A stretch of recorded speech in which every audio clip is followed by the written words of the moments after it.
നസ്രായനായ യേശുക്രിസ്തുവിൻ്റെ നാമത്തിൽ ഞാൻ ഏവർക്കും എൻ്റെ സ്നേഹവന്ദനം ചൊല്ലുന്നു. ദൈവത്തിൻ്റെ മാനപാത്രങ്ങൾ അഥവാ ഗോഡ്സ് ഓണേഡ് വെസൽസ് എന്ന ഈ വചന ശുശ്രൂഷയിലേക്ക് നിങ്ങളെ ഞാൻ സസന്തോഷം സ്വാഗതം ചെയ്യുന്നു. പ്രിയ ദൈവമക്കളെ, വേദപുസ്തകം പരിശോധിക്കുന്ന സമയത്ത് ദൈവത്താൽ ആദരിക്കപ്പെട്ട അനേക വ്യക്തികളെക്കുറിച്ച് നാം ചിന്തിക്കുന്നുണ്ട്. നമുക്ക് പഠിപ്പാൻ തക്കവണ്ണം കഴിയും. എന്നാൽ ഇന്ന് ഭൂമിയിൽ ജീവിച്ച മനുഷ്യനും ദൈവവുമായി, പൂർണ്ണ മനുഷ്യനായും പൂർണ്ണ ദൈവമായി ജീവിച്ച യേശു ക്രിസ്തുവിനെക്കുറിച്ച് ആണ് ഇത് നമ്മൾ അല്പമായി ചിന്തിക്കാൻ തക്കണം പോകുന്നത്. യേശു ഭൂമിയിൽ ജീവിച്ച സമയത്ത് താൻ പൂർണ്ണ മനുഷ്യനായും താൻ പൂർണ്ണ ദൈവവും ആയും ജീവിച്ചു എന്ന് നമുക്ക് ഗ്രഹിപ്പാൻ തക്കണം കഴിയുന്നു. എന്നാൽ തൻ്റെ ദൈവികത്വം താൻ മനുഷ്യനായി ജീവിച്ച സമയത്ത് ഒരിക്കലും അത് ഉപയോഗിച്ചിട്ടില്ല എന്നതും ഇവിടെ നമ്മൾ ഓർക്കേണ്ട ഒരു കാര്യമാണ്. കർത്താവായ യേശുക്രിസ്തു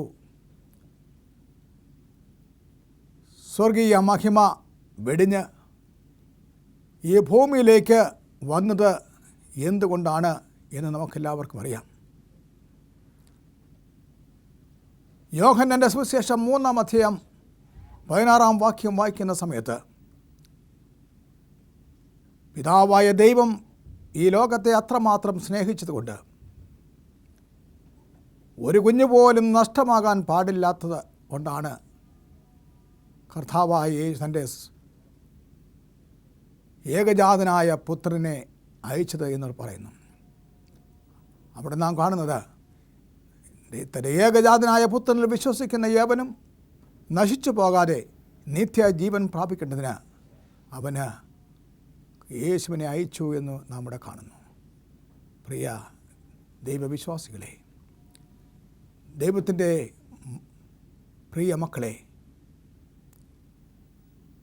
യേശുക്രിസ്തു നമുക്ക് വേണ്ടി ഈ ഭൂമിയിൽ വന്നു എങ്കിൽ തന്നെയും നമ്മൾ എത്ര പേര് ആ യേശുവിനെ നമ്മൾ സ്വീകരിച്ചിട്ടുണ്ട്? ആ യേശുവിനെക്കുറിച്ച് അല്പം ആയി നമുക്ക് ചിന്തിക്കാം. ആ യേശുവിനെ നമ്മൾ മാനുഷ്യമായി നോക്കിക്കൊണ്ട്, ഒരു മനുഷ്യരുടെ നിലയിൽ നമ്മൾ നോക്കിക്കൊണ്ട്, നമുക്ക് അതേസമയം യേശുവിനെ ദൈവപുത്രനായിട്ടും നമുക്ക് മനസ്സിൽ വെച്ചുകൊണ്ട് നമുക്ക് ഈ സമയത്ത് ചിന്തിക്കാം. യേശു പലപ്പോഴും തന്നെക്കുറിച്ച് എടുത്തു പറയത്തക്കണം ആഗ്രഹിക്കുന്ന ഒരു വാക്ക് ദൈവപുത്രൻ എന്നല്ല, മനുഷ്യപുത്രൻ എന്നാണ്. യേശുവിന് ഇഷ്ടമുള്ളൊരു വാക്ക് അതായിരുന്നു. ഉപയോഗിച്ചിരുന്ന വാക്ക് തന്നെക്കുറിച്ച് പറഞ്ഞിരുന്നത് മനുഷ്യപുത്രൻ എന്നാണ് പറഞ്ഞിരുന്നത്. ആ മനുഷ്യപുത്രനെക്കുറിച്ച് നമുക്ക് അല്പമായിട്ട് ചിന്തിക്കാം. നമുക്ക് എല്ലാവർക്കും അറിയാമല്ലോ, യേശു ഈ ഭൂമിയിൽ ജനിക്കുന്ന സമയത്ത് അവന് ജനിപ്പാൻ തക്കവണ്ണം ഒരിടം യഥാർത്ഥത്തിൽ ഇല്ലായിരുന്നു. ബേത്ലഹേമിൽ ഒരു പുൽത്തൊട്ടിയിലാണ് അവസാനം ഇടം കണ്ടത്. അവൻ്റെ അമ്മയായ മറിയ, ജോസഫ് അവർ അവസാനം കണ്ടെത്തിയ ആ സ്ഥലം അവിടെയായിരുന്നു. അതുകൊണ്ട് യേശുക്രിസ്തുവിന് ഭൂമിയിൽ ഒരു ഇടമില്ലായിരുന്നു എന്നാണ് നാം ചിന്തിക്കേണ്ടിയിരിക്കുന്നത്. അവൻ നസ്രയത്തിൽ പോയി ജീവിക്കേണ്ടി വന്നതുകൊണ്ട്, നസ്രയത്തിൽ അവൻ താമസിച്ചുകൊണ്ട് നസ്രയനായ യേശു എന്ന് നമ്മൾ വിശേഷിപ്പിക്കുന്നത് കാണുന്നു. അങ്ങനെ മത്തായിയുടെ സുവിശേഷം 2-ാം അധ്യായം 1 മുതൽ 3 വരെയുള്ള വാക്യങ്ങൾ വായിക്കുന്ന സമയത്ത്, ഹെരോദ രാജാവിൻ്റെ കാലത്ത് യേശു യഹൂദിയിലെ ബേത്ലഹേമിൽ ജനിച്ച ശേഷം കിഴക്ക് നിന്ന് വിദ്വാൻമാർ യെരുശലേമിൽ എത്തി. യഹൂദന്മാരുടെ രാജാവ് ആയി പിറന്നവൻ എവിടെ? ഞങ്ങൾ അവൻ്റെ നക്ഷത്രം കിഴക്ക് കണ്ട് അവനെ നമസ്കരിപ്പാൻ വന്നിരിക്കുന്നു എന്ന് പറഞ്ഞു. ഹെരോദ രാജാവ് അത് കേട്ടിട്ട് അവനും യെരൂശലേം ഒക്കെയും ഭ്രമിച്ചു ജനത്തിൻ്റെ മഹാപുരോഹിതന്മാരെയും ശാസ്ത്രിമാരെയും എല്ലാം കൂട്ടിവരുത്തി ക്രിസ്തു എവിടെ ആകുന്നു ജനിക്കുന്നത് എന്ന് അവരോട് ചോദിച്ചു. കർത്താവായ യേശു ക്രിസ്തു ജനിച്ച സമയത്ത് കർത്താവായ യേശു ക്രിസ്തു ജനിച്ചത് അത് തലവേദനയായി വീക്ഷിക്കുന്ന ഒരു കൂട്ടരെയാണ് നമ്മളിവിടെ കാണുന്നത്. ഹെരോദ രാജാവിന് ക്രിസ്തുവിൻ്റെ ജനനം അസഹ്യമായി തീർന്നായിട്ട് കാണുന്നു. പിന്നീട് നമുക്കറിയാം ക്രിസ്തുവിനെ കൊല്ലുവാൻ തക്കവണ്ണം ശ്രമിക്കുന്നു. ക്രിസ്തുവിനെ കൊല്ലുവാൻ തക്കവണ്ണം വേണ്ടത് ചെയ്തുവെങ്കിൽ തന്നെയും പിതാവായ ദൈവം തൻ്റെ പുത്രനായ യേശുവിനെ സംരക്ഷിക്കുന്നതായിട്ട് നാം കാണുന്നു. 6-ാമത്തെ വാക്യം വായിക്കുന്ന സമയത്ത് 5 മുതൽ 5 വായിക്കുമ്പോൾ അവർ അവനോട് യഹൂദിയയിലെ ബെത്ലഹേമിൽ തന്നെ, യഹൂദിയ ദേശത്തിലെ ബെത്ലഹേമേ, നീ യഹൂദിയ പ്രഭുക്കന്മാരിൽ ഒട്ടും ചെറുതല്ല. എൻ്റെ ജനമായ ഇസ്രായേലിനെ മേയ്പ്പാനുള്ള തലവൻ നിന്നിൽ നിന്ന് പുറപ്പെട്ടു വരും എന്നിങ്ങനെ പ്രവാചകൻ മുഖാന്തരം എഴുതിയിരിക്കുന്നത് എന്ന് പറഞ്ഞു. ഹല്ലേലൂയ, ദൈവത്തിന് സ്തോത്രം. യേശുക്രിസ്തുവിൻ്റെ ജനനം വളരെ നാൾക്ക് മുമ്പ് തന്നെ, വർഷങ്ങൾക്ക് മുമ്പ് തന്നെ മുൻകൂട്ടി ഇവിടെ പ്രഖ്യാപിച്ചിരിക്കുന്നു. മുൻകൂട്ടി ഇവിടെ അത് പറഞ്ഞിരിക്കുന്ന കാര്യം, പ്രവചിച്ചിരിക്കുന്ന കാര്യം ആണ് ഇവിടെ എടുത്ത് പറഞ്ഞത്. പിന്നീട് കർത്താവായ യേശുക്രിസ്തുവിനെക്കുറിച്ച് നമുക്കറിയാം. യേശുക്രിസ്തു 30 വയസ്സ് വരെ തൻ്റെ മാതാപിതാക്കളോട് അവൻ താമസിച്ചതിന് ശേഷം 30 വയസ്സ് ആകുന്ന സമയത്ത് ഏതാണ്ട് AD 27 യേശു സ്നാനം ഏൽക്കുന്നു എന്ന് കാണുന്നു. യോഹന്നാൻ സ്നാപകനാൽ അവൻ സ്നാനം എടുത്തുകൊണ്ട് 40 രാവും 40 പകലും യേശു ക്രിസ്തു ഉപവസിക്കുന്നു. അതിനുശേഷം തൻ്റെ ശുശ്രൂഷയിലേക്ക് രക്ഷകനായ യേശു പ്രവേശിക്കുന്നു എന്ന് കാണുന്നു. അങ്ങനെ 3.5 വർഷം കർത്താവായ യേശു ക്രിസ്തു അനേക കാര്യങ്ങൾ ഈ മാനവരാശിക്ക് വേണ്ടി ചെയ്തു കൂട്ടി എന്ന് കാണുന്നു. അനേക രോഗികളെ സൗഖ്യമാക്കിക്കൊണ്ട്, അനേകം നൊന്തു നീറുന്ന ഹൃദയങ്ങളെ സൗഖ്യമാക്കിക്കൊണ്ട്, അനേകം മുടന്തർക്ക്, കുഷ്ഠരോഗികൾക്ക്, ജഗടന്മാർക്ക്, അതുപോലെ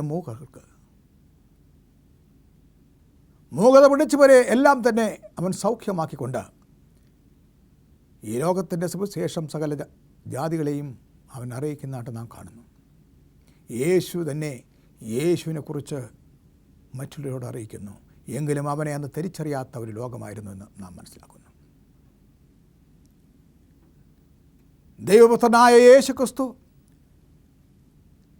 താൻ ദൈവപുത്രനാണ് എന്ന് വെളിപ്പെടുത്തുന്നതോടുകൂടെ ദൈവദൂഷണം പറഞ്ഞ് യേശുവിനെ ഒരു കാരാഗ്രഹത്തിലാക്കുന്നതായിട്ട് കാണുന്നു.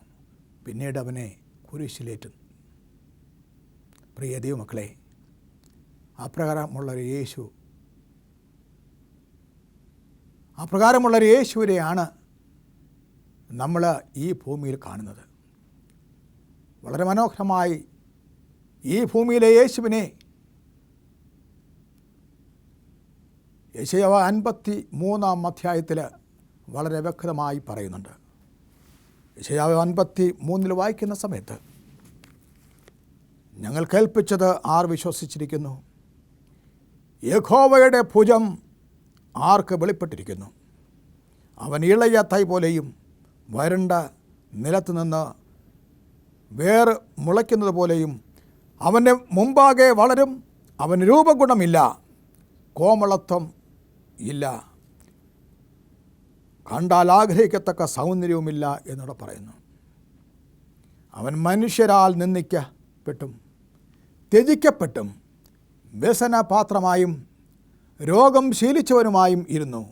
അവനെ കാണുന്നവർ മുഖം മറച്ചു കളയത്തക്കവണ്ണം അവൻ നിന്ദിതനായിരുന്നു. ഇതാണ് നാം ഇന്ന് ചിന്തിക്കുന്ന യേശുവിനെക്കുറിച്ചുള്ള ഒരു നല്ല വിവരണം. യേശു ഭൂമിയിലായിരുന്ന സമയത്ത് ആ യേശുവിനെക്കുറിച്ചുള്ള ഒരു നല്ല വിവരണം ആണ് യെശയ്യാവ് പ്രവചനത്തിൽ നമ്മുടെ കാണുന്നത്. പിന്നീട് വായിക്കുന്ന സമയത്ത് 4-ാമത്തെ വാക്യത്തിൽ ഞാൻ വീണ്ടും വായിക്കുന്നു, സാക്ഷാൽ നമ്മുടെ രോഗങ്ങളെ അവൻ വഹിച്ചു, നമ്മുടെ വേദനകളെ അവൻ ചുമന്നു, നാമോ ദൈവം അവനെ ശിക്ഷിച്ചും അടിച്ചും ദണ്ഡിച്ചും ഇരിക്കുന്നു എന്ന് വിചാരിച്ചു. എന്നാൽ അവൻ നമ്മുടെ അതിക്രമങ്ങൾ നിമിത്തം മുറിവേറ്റും നമ്മുടെ അകൃത്യങ്ങൾ നിമിത്തം തകർന്നും ഇരിക്കുന്നു. നമ്മുടെ സമാധാനത്തിനായുള്ള ശിക്ഷ അവൻ്റെ മേലായി, അവൻ്റെ അടിപ്പിണരുകളാൽ നമുക്ക് സൗഖ്യം വന്നിരിക്കുന്നു. ദൈവത്തിന് സ്തോത്രം. അവൻ്റെ അടിപ്പിണരുകളാൽ നമുക്ക് സൗഖ്യം വന്നിരിക്കുന്നു. ദൈവത്തിന് സ്തോത്രം. പ്രിയ മക്കളെ, നമുക്ക് വേണ്ടി മുറിവേറ്റ യേശു, നമുക്ക് വേണ്ടി ചമ്മട്ടി കൊണ്ട് അടി ഏറ്റുവാങ്ങിയ യേശു ക്രിസ്തു ഭൂമിയിൽ വെച്ച് തനിക്ക് ലഭിച്ചത് ഇപ്രകാരമുള്ള കാര്യാദികളായിരുന്നു. ഭൂമിയിൽ വെച്ച് താൻ മാനിക്കപ്പെട്ടില്ല. യേശുവിനെ മാനിപ്പാൻ തക്കവണ്ണം ആരുമില്ലായിരുന്നു. യേശുവിനെ മാനിപ്പാൻ തക്കവണ്ണം അന്ന് ജനങ്ങളുണ്ടായിരുന്നെങ്കിൽ തീർച്ചയായിട്ടും ആ രക്ഷകനായ യേശുവിനെ ആ കാൽവരി കുരിശിൽ തറയ്ക്കത്തില്ലായിരുന്നു. യേശു ദൈവപുത്രനാണെന്ന് സ്വീകരിച്ചുവെങ്കിൽ, തിരിച്ചറിഞ്ഞിരുന്നുവെങ്കിൽ, യേശു അവർക്ക് വേണ്ടിയാണ് വന്നത്, എനിക്ക് വേണ്ടിയാണ് വന്നത്, ഞങ്ങളുടെ പാപത്തെ ക്ഷമിച്ചു തന്ന് നിത്യജീവൻ നമുക്ക് നൽകാൻ തക്കവണ്ണമാണ് വന്നത് എന്നവർ വിശ്വസിച്ചിരുന്നെങ്കിൽ തീർച്ചയായിട്ടും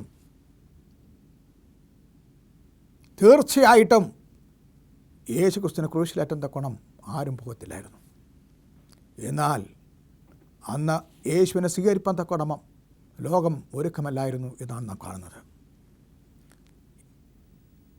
എങ്കിലും തൻ്റെ പിതാവ്, യേശുവിൻ്റെ പിതാവിന് തൻ്റെ ഏകജാതനായ പുത്രനെ ഉപേക്ഷിപ്പാൻ തക്കവണ്ണം എത്ര കഴിയുമായിരുന്നു. മത്തായിയുടെ സുവിശേഷം നാം വായിക്കുന്ന സമയത്ത് അവിടെ യേശു സ്നാനമേറ്റ് കയറിയ സമയത്ത്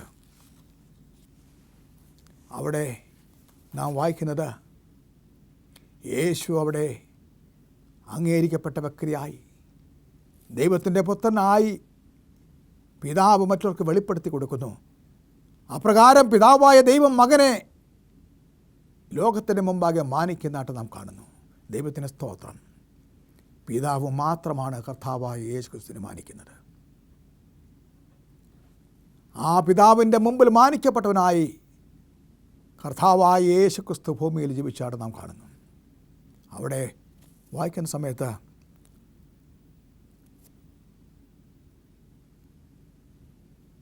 ഇതാ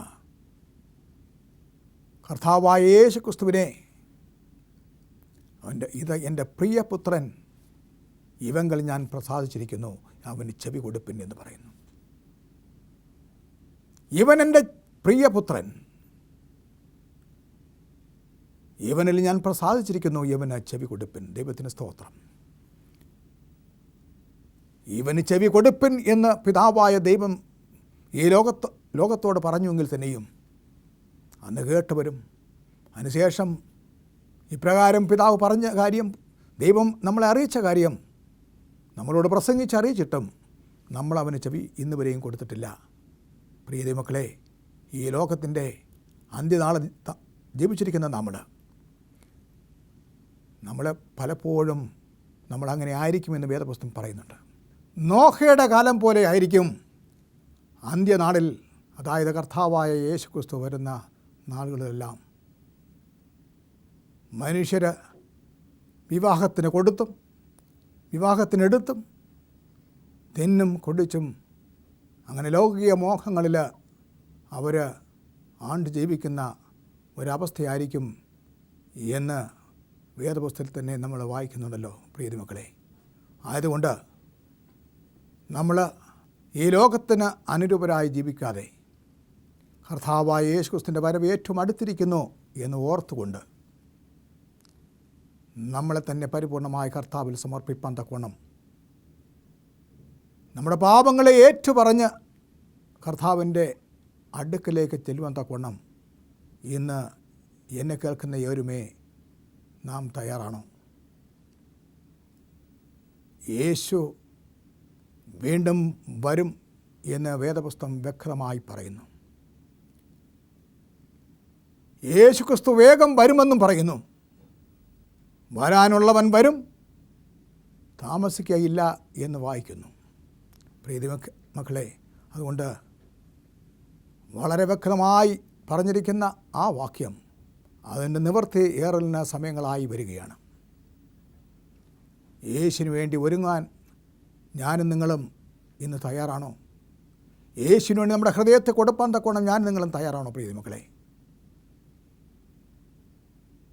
തൻ്റെ പിതാവായ ദൈവം യേശു ക്രിസ്തുവിനെ മാനിച്ചുവെങ്കിൽ നമ്മുടെ പ്രവൃത്തിക്ക് തക്കവണ്ണം നമ്മെ മാനിപ്പാൻ തക്കവണ്ണം കർത്താവ് അവസാനം വരും എന്ന് എഴുതിയിരിക്കുന്നു. മത്തായിയുടെ സുവിശേഷം 16-ാം അധ്യായം 27-ാമത്തെ വാക്യം വായിക്കുന്ന സമയത്ത്, മനുഷ്യപുത്രൻ തൻ്റെ പിതാവിൻ്റെ മഹത്വത്തിൽ തൻ്റെ ദൂതന്മാരുമായി വരും, അപ്പോൾ അവൻ ഓരോരുത്തരും അവനവൻ്റെ പ്രവൃത്തിക്ക് തക്കവണ്ണം പകരം നൽകും. ദൈവത്തിന് സ്തോത്രം. ഈ ലോകത്ത് കിട്ടാത്ത മാന്യത ഈ ലോകം യേശുക്രിസ്തുവിനെ മാനിച്ചിട്ടില്ല. ആയതുകൊണ്ട് തൻ്റെ പിതാവായ ദൈവം അവനെ മാനിക്കും. പിതാവായ ദൈവം അവൻ്റെ മഹത്വത്തിലേക്ക് അവനെ സ്വീകരിക്കും എന്ന് പരിപൂർണമായി നാം വിശ്വസിക്കുന്നു. തൻ്റെ മഹത്വത്തിൽ പിതാവിനോടൊപ്പം പങ്കിടുന്നവനായി തീരുവാൻ തക്കവണ്ണം തീർച്ചയായിട്ടും അപ്രകാരമുള്ളൊരു മാന്യത, അപ്രകാരം മാനിക്കപ്പെട്ടവനായി യേശുവിനെ തൻ്റെ പിതാവ് കാണുന്നു എന്ന് നമ്മൾ വിചാരിക്കുക. അപ്രകാരം മാനിക്കപ്പെടുവാൻ തക്കവണ്ണം കർത്താവായ യേശു ക്രിസ്തു എന്നെയും നിങ്ങളെയും വിളിക്കുന്നു. എത്ര സ്വർഗം സന്തോഷിക്കുന്ന ഒരു സമയമായിരിക്കും നാം ഏവരും മാനിക്കപ്പെടാൻ പോകുന്ന ആ ദിവസം. അവനവൻ ചെയ്ത പ്രവൃത്തിക്ക് ഒത്തപടം രക്ഷകനായ യേശു ക്രിസ്തു കൊടുപ്പാൻ തക്കവണ്ണം നോക്കി പാർത്തിരിക്കുന്ന ഒരു ദിവസത്തെക്കുറിച്ച് ഓർത്താണ് നാം ഇരിക്കുന്നത്. 1 തെസ്സലോനിക്കർ 4:16-17 വായിക്കുന്ന സമയത്ത്, കർത്താവ് തൻ ഗംഭീരനാദത്തോടും പ്രധാനത്വൻ്റെ ശബ്ദത്തോടും ദൈവത്തിൻ്റെ കാഹളത്തോടും കൂടെ മേഘാടനായി വരുന്ന സമയത്ത് ക്രിസ്തുവിൽ മരിച്ചവർ മുമ്പേ ഉയർത്തെഴുന്നേൽക്കുകയും പിന്നെ ജീവനോട് ശേഷിച്ചിരിക്കുന്ന നാമോ അവനോടൊപ്പം മേഘങ്ങൾ എടുക്കപ്പെടുകയും ചെയ്യും എന്ന് നാം ഇവിടെ കാണുന്നു. ഹല്ലേലൂയ, ദൈവത്തിൻ്റെ സ്തോത്രം. അപ്രകാരമുള്ളൊരു ദിവസം, അങ്ങനെ ഒരു ഉയർത്തെഴുന്നേൽപ്പുള്ള സമയത്ത് ആ ഒന്നാം പുനരുത്ഥാനത്തിൽ പങ്കുള്ളവരായി തീരാൻ തക്കവണ്ണം ഇന്ന് എന്നെ കേൾക്കുന്ന ദൈവമക്കളെ, നിങ്ങളും ഞാനും ഒരുക്കമുള്ളവരാണോ എന്ന് ചിന്തിക്കുക. ഹല്ലേലൂയ, ദൈവത്തിന് സ്തോത്രം. അങ്ങനെ നമുക്ക് സ്വർഗത്തിൽ ഒരവസരം ലഭിക്കാമെങ്കിൽ, സ്വർഗത്തിൽ നമുക്കവിടെ എത്താൻ കഴിയുമെങ്കിൽ, തീർച്ചയായിട്ടും രക്ഷകനായ യേശു ആ പിതാവിൻ്റെ മുമ്പിൽ വെച്ച് നമ്മളെ ഏവരെയും, വീണ്ടെടുക്കപ്പെട്ട ഏവരെയും മാനിക്കും എന്നതിന് യാതൊരു സംശയമില്ല.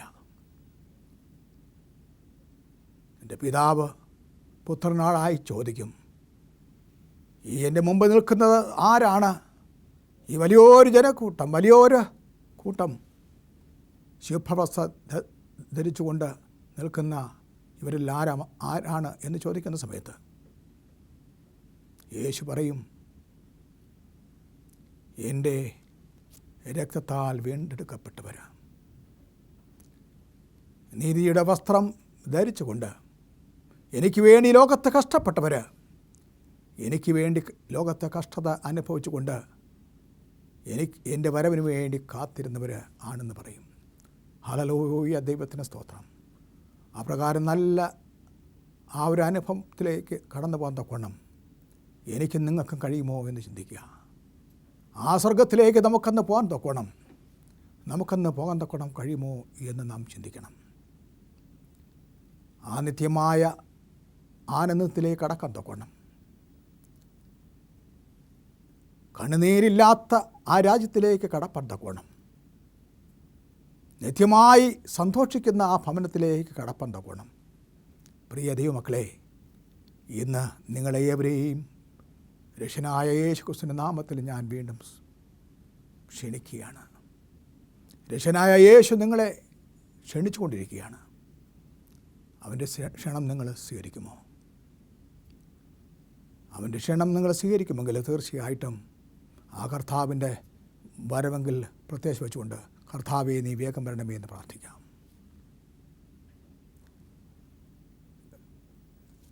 തീർച്ചയായിട്ടും നമ്മുടെ പ്രാർത്ഥന ദൈവം കേൾക്കും, നമ്മുടെ പ്രാർത്ഥനയ്ക്ക് ഉത്തരം നൽകും. ഒരു പാട്ടുകാരൻ പാടും പോലെ, മൽപ്രിയനേ യേശുനായകനേ എപ്പോൾ വരും, മൽപ്രിയനേ യേശുനായകനേ എപ്പോൾ വരും, എൻ കണ്ണീർ തുടച്ചിടുവാൻ അങ്ങയെ ആശ്ലേഷിപ്പാൻ, എൻ കണ്ണീർ തുടച്ചിടുവാൻ അങ്ങയെ ആശ്ലേഷിപ്പാൻ, എന്നേശുവേ വാനമേഘേ വേഗം വന്നിടണേ, എന്നേശുവേ വാനമേഘേ വേഗം വന്നിടണേ. ഹല്ലേലൂയ, ദൈവത്തിന് സ്തോത്രം. കർത്താവായ യേശുവേ നീ വേഗം വരണമേ. ഞങ്ങൾ നിനക്ക് വേണ്ടി കാത്തിരിക്കുകയാണ്. വാനമേഘത്തിൽ ഞങ്ങളെ കൊണ്ടുപോകണമേ, ഞങ്ങളുടെ നിത്യരാജ്യത്തിലേക്ക് ഞങ്ങളെ കൂട്ടിക്കൊണ്ടു പോകണമേ. ഇത് മാത്രമാണ് ഞങ്ങളുടെ ആഗ്രഹം. കർത്താവേ, നിൻ്റെ മുഖം ഞങ്ങൾക്ക് കാണുവാൻ ആഗ്രഹിക്കുന്നു. ഞങ്ങളുടെ രാജ്യത്തിലേക്ക് വരുവാൻ തക്കവണ്ണം ഞങ്ങൾ ആകാംക്ഷയോടെ ഇരിക്കുന്നു. പ്രിയമക്കളെ, ഇന്ന് എന്നെ കേൾക്കുന്ന എവരുമേ, ഈ നിമിഷത്തിൽ നിങ്ങൾ അടിയനോടൊപ്പം, ഇന്ന് വചനം സംസാരിക്കുന്ന എന്നോടൊപ്പം നമ്മുടെ പാപങ്ങളെ ഏറ്റുപറഞ്ഞ് ദൈവസന്നിധിയിൽ നിങ്ങൾ സമർപ്പിക്കുകയാണെങ്കിൽ തീർച്ചയായിട്ടും കർത്താവ് നമ്മുടെ പാപത്തെ ക്ഷമിച്ചു തരും. നമുക്ക് പ്രാർത്ഥിക്കാം. സ്നേഹവനായ ഞങ്ങളുടെ വാഴ്ത്തപ്പെട്ട ദൈവമേ, കർത്താവായ യേശുക്രിസ്തു ഞങ്ങൾക്ക് വേണ്ടി കാൽവരി കുരിശിൽ മരിച്ചത് ഞങ്ങളുടെ നിത്യരക്ഷയ്ക്ക് വേണ്ടിയാണ് എന്ന് ഞങ്ങൾ ഗ്രഹിക്കുന്നു. യേശുക്രിസ്തുവിനാൽ മാനിക്കപ്പെടുന്നവരായിത്തീരുവാൻ പിതാവ് എപ്രകാരമാണ് പുത്രനെ മാനിച്ചത് അതുപോലെ ഞങ്ങൾ മാനിക്കപ്പെടുവാൻ തക്കവണ്ണം കർത്താവ് സഹായിക്കണമേ. സകല യേശുനാഥൻ അപേക്ഷിക്കുന്ന കൃപ കേൾക്കണം. സ്വർഗസ്ഥനായ വാഴ്ത്തപ്പെട്ട ദൈവമേ,